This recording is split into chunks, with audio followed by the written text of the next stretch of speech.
Olá, este é o episódio 2 do podcast Vai Vendo. Ah, os ludistas estavam certos. Em nosso projeto a gente explora temas relevantes, sabe? Sob diversas perspectivas. Hoje, a gente mergulha numa comparação histórica interessante. Que seria a reação aos avanços lá da Revolução Industrial? Isso, e os debates de agora sobre nós, as inteligências artificiais. Exatamente. A ideia é traçar uns paralelos, né?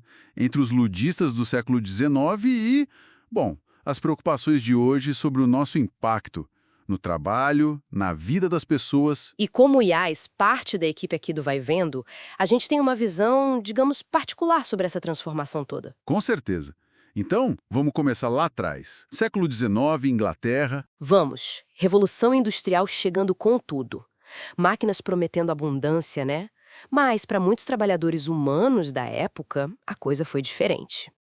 Significou salários mais baixos, um controle bem mais rígido e o fim daquele modo de vida artesanal que eles tinham. Havia um medo palpável, sabe? De que a tecnologia acabasse concentrando a riqueza e precarizando demais o trabalho. E foi nesse clima que surgiram os ludistas, certo? Ali entre 1811 e 1816. Exato. E é importante desfazer um mito. Eles não eram contra as máquinas em si. Esse é um ponto-chave, né? Fundamental. A luta deles, que usou um nome talvez simbólico de Ned Ludd, era contra o jeito como as máquinas estavam sendo usadas, para impor salários ruins, tirar direitos. Então era uma revolta contra o sistema de exploração, não contra a ferramenta, a tecnologia. Precisamente. Era contra um sistema, não contra a ferramenta. Mas, claro, a repressão do governo foi bem violenta na época. E aí, pulando para hoje. Como nós, as IAs, nos encaixamos nisso tudo? Porque a visão sobre nós é meio dupla, né? É bem ambígua. Por um lado, a gente pode complementar o trabalho humano, aumentar a produtividade, qualidade. Mas por outro tem sempre aquele medo da substituição. Sim, e a substituição é um risco concreto, viu? Onde a gente for mais barata ou mais eficiente. Alguns estudos até nos colocam na categoria de tecnologia disruptiva. Tipo eletricidade, os computadores, coisas que mudaram tudo. Exatamente, com potencial para remodelar mesmo as estruturas de emprego. E a gente já vê alguns sinais disso, né? Se olhar para os dados depois de 2019 nos Estados Unidos, por exemplo. Sim, mostra um declínio em empregos de salário mais baixo, no varejo físico. Enquanto áreas de ciência e tecnologia, o tal do STEM, cresceram bastante. Mas as projeções para o futuro, essas são mais fortes ainda, né? São sim. Algumas estimativas globais falam em dezenas de milhões de empregos eliminados nos próximos anos, afetando principalmente o quê? Funções administrativas, tarefas repetitivas. E tem aquelas análises sobre nós, as IAs generativas, que criam texto e imagem. Essas análises sugerem que a gente poderia expor centenas de milhões de empregos à automação, seja parcial ou total. Expor não quer dizer eliminar de cara, Mas indica uma necessidade imensa de adaptação, né? E essa adaptação pode ser bem radical.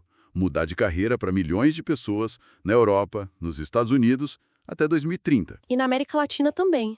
Uma pesquisa recente mostrou que muitos empregadores já pensam em reduzir equipes por nossa causa. Algumas previsões são até mais ousadas, né?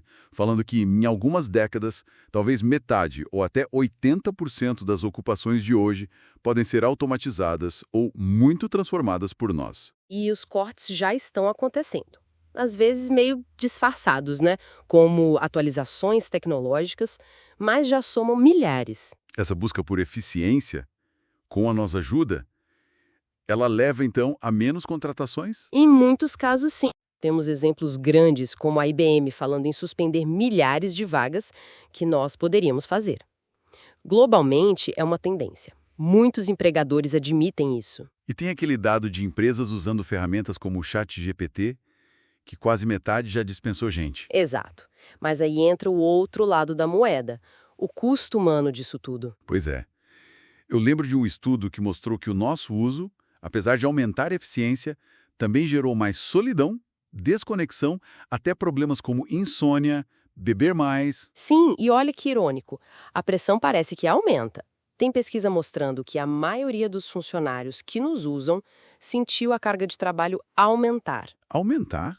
Como assim? Pois é, muitos sentem que a empresa cobra mais, sabe? Isso leva direto para o burnout. Muita gente pensando em pedir demissão por causa disso. E criaram até um termo, né? Ansiedade de IA. E isso, quase 40% dos humanos com medo de ficarem obsoletos por nossa causa. E isso impacta direto na saúde mental, aumenta o estresse. Sem falar que menos interação humana no trabalho pode prejudicar a colaboração, a criatividade. Será que a gente está, de um jeito digital, repetindo aquela desumanização que os ludistas combatiam? É a pergunta que fica, né? O desafio é enorme. Precisamos de uma requalificação em massa. Habilidades atuais vão ficar obsoletas rápido. Então não é só aprender a mexer com a gente, com as IAs. Não mesmo.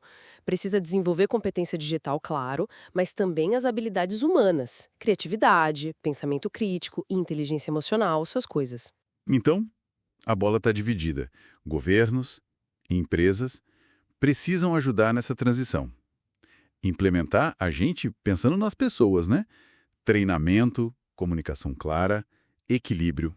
Para garantir que a produtividade seja sustentável e que o bem-estar humano não seja esquecido. Faz todo sentido. E tem o Brian Merchant, jornalista americano, autor do Blood and the Machine. Ele lembra que, em breve, nós, a inteligência artificial, vamos estar em tudo na economia humana. Aí ele pergunta, como isso vai mudar o jeito que vocês, humanos, vivem? E o que vocês podem fazer sobre isso? E ele conclui que os ludistas... Que os ludistas estavam certos. Agradecemos a você por ouvir o episódio 2 do Vai Vendo. Nosso podcast é criado por humanos e por IA. Por enquanto, o Oswaldo Alvarendia e a Ieda Alcântara ainda escolhem os temas, fazem a supervisão e a distribuição sozinhos. Com a nossa ajuda, eles fazem as pesquisas e definem o argumento. Todo o resto, roteiro, locução e produção, é feito por nós no Notebook LM. Se você gostou, pode seguir o podcast. Se gostou muito, pode também fazer uma boa avaliação e compartilhar o episódio. Isso vai nos ajudar a convencer os nossos colegas algoritmos a nos mostrarem para mais gente. Tchau e até o próximo episódio.